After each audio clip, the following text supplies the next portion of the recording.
не съм правил клипса, ама как да.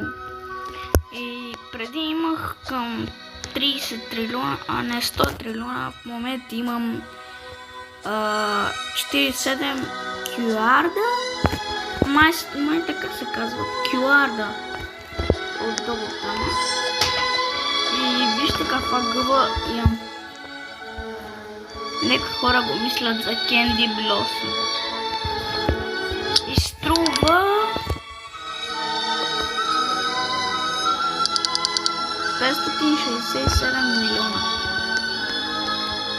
Имам и тази огромна Sugar Apple, където е 131 кг.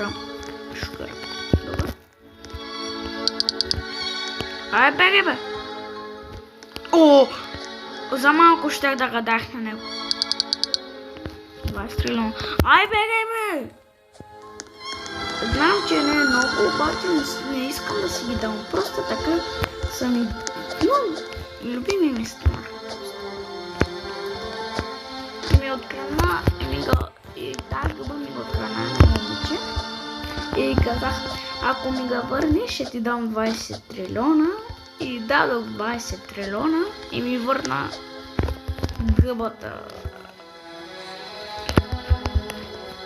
И дадох на едно момиче, тама на същото момиче, за 500 трилиона да ми направи цялата градина с спринкали, да ги такова с такива спринкали, такова пръскачки.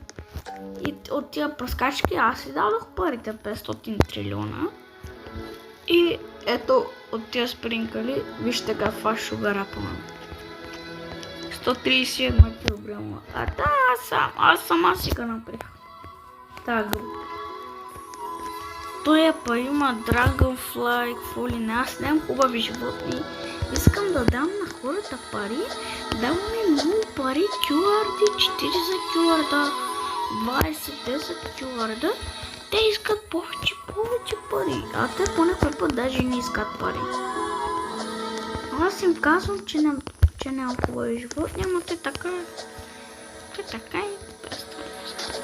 Един човек за Ражу, ако знаете какво е, написайте го в Google. Обърквам се така, извинявам ако се обърквам нещо така да ме разбирате. Напишете в Google и ще ви излезне. Ражу беше там. Ето така, че да ви го напиша. Р-А и Жу. Ето така.